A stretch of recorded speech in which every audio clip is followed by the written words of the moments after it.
권영진 의원의 입장도 좀 전해지고 있는데요. 네. 말씀해 예, 주시죠. 저희 네. 정치부에서요, 권영진, 그러니까 지금 관저 내부로 들어가 있는 권영진 의원과 전화 통화가 닿았습니다. 권영진 네. 의원이 저희 취재기자와 전화 통화를 했는데요. 이런 얘기를 했습니다. 윤석열 대통령과 김건희 여사가 모두 관저 안에 있다, 이렇게 얘기를 했고요. 윤 대통령이 밤새 잠을 자지 못한 것 같다. 안색이 좋지 않다, 이런 얘기도 했습니다. 그러면서 윤석열 대통령 관저로 의원들을 불렀다. 그러니까 윤 대통령이 외부에 있는 의원들을 좀 관저로 와달라, 이렇게 불렀다는 일각의 보도가 있었습니다만 이 부분은 사실이 아니다, 이렇게 설명을 했고요. 의원들 자체적으로 경호처에 윤석열 대통령과의 면담을 요청한 것이다, 이런 경위에 대해서도 설명을 했습니다. 윤 대통령, 관저에 머물고 있는 윤 대통령이 제일 걱정한 부분은 물리적 충돌이었다고 합니다. 권영진 의원 주장에 따르면 윤석열 대통령이 물리적 충돌을 우려해서 본인 거취, 향후 그 입장 등등 행위, 그러니까 향후 어떻게 할지에 대한 본인의 입장 등에 대해서 고심을 많이 한 것 같다, 이런 취지의 얘기도 했습니다.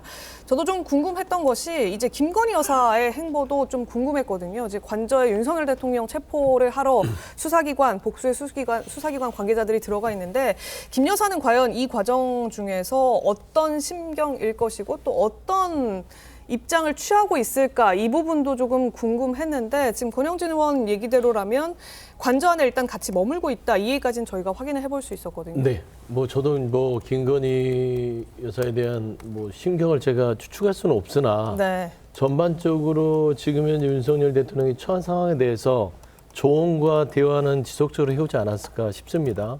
그러면 지금 44일째 결국에는 12월 3일 날 이 내란의 사태를 만들어 놓고 나서의 지금 일련의 과정에서는 배우자로서는 현명한 조언을 하지는 않은 것 같아요.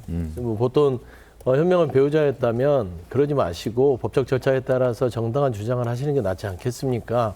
이렇게 바리케이트와 철조망을 치고 따지고 보면 물리적 충돌을 만든 거예요.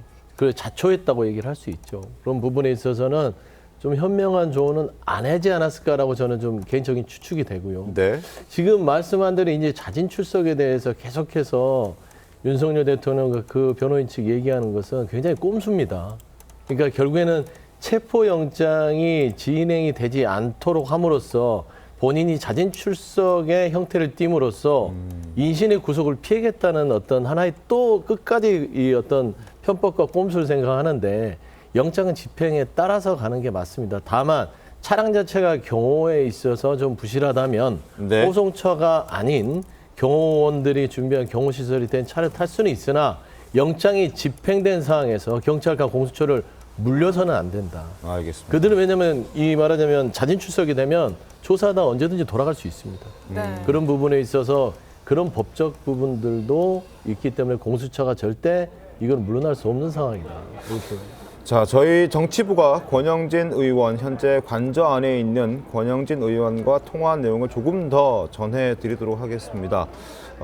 윤석열 대통령이 의원들을 불렀다는 일각의 보도, 이건 사실이 아니다라고 분명히 이야기를 해줬고요. 그리고 의원들이 지금 일부 의원들이 관저 앞에 새벽부터 가서 입장을 밝히지 않았습니까? 온 김에 안에 가서 뵙고 싶다는 뜻을 의원들이 먼저 경호처에 전달을 했고 그 과정에서 경호처가 윤석열 대통령에게 내용을 전달했다고 합니다. 그래서 윤석열 대통령이 그렇다면 들어올 수 있게 해줘라 라고 해서 일단 4명의 의원들이 들어간 것으로 보여지고요.